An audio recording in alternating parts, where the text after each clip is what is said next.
මේ ඉද්දිම අපි යන්න සූදානම් වෙන්නේ මේ රිලා උගුලක් බලන්න. මොකද මේ පහුගිය කාලේ සත්ව සංගණනයකුත් පැවැත්වුණා. ඒ වගේම මේ රිලා ගහණය නිසා මේ බොහෝ ජනතාවට පීඩා විඳින්න සිදු වුණා. ඉතින් මේ රිලා උගුලක් නිර්මාණය කර තිබෙනවා දැදිගම මැණික් කඩවර නව නිර්මාණකරුවෙක් වන එන්.ඩී. උපුල් කුමාර මහතා.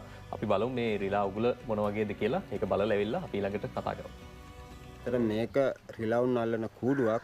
මෙහෙම දෙයක් කරන්න හිතුනේ මේ පහුගිය වකවානු වල මේ රිලව් පිළිබඳ ලොකු කතිකාවක් ගියා මාධ්‍ය තුලින්.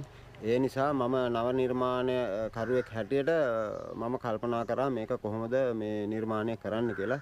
ඇත්තට මම ඒ විදිහට මේක නිර්මාණය කරන්න පටන් ගත්තා. දැන් ඇත්තටම සාර්ථකව උපකරණය නිර්මාණය කරලා අපි දැන් ස්ථානගත කරලා තියෙනවා. මේක ඇත්තටම ක්‍රියාව කරන්නේ ජංගම දුරකථන යෙදුමක් හරහා.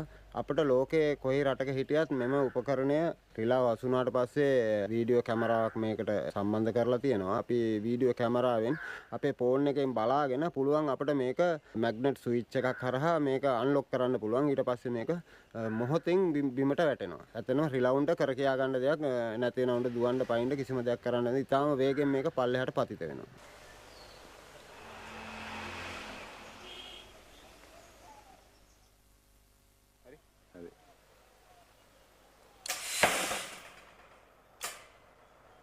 ඒ ආකාරයට තමයි නිර්මාණය කරලා තියෙන්නේ. අනික තමයි මේක කොටස් කිහිපයකට ගලවන්න පුළුවන්. ගලවලා විනාඩියකින් විතර මේක හයි කරගන්නත් පුළුවන්. මේක මට දැනට හදන්න සාමාන්‍ය යකඩ වලට රුපියල් 30000ක් විතර ගිහිල්ලා තියෙනවා.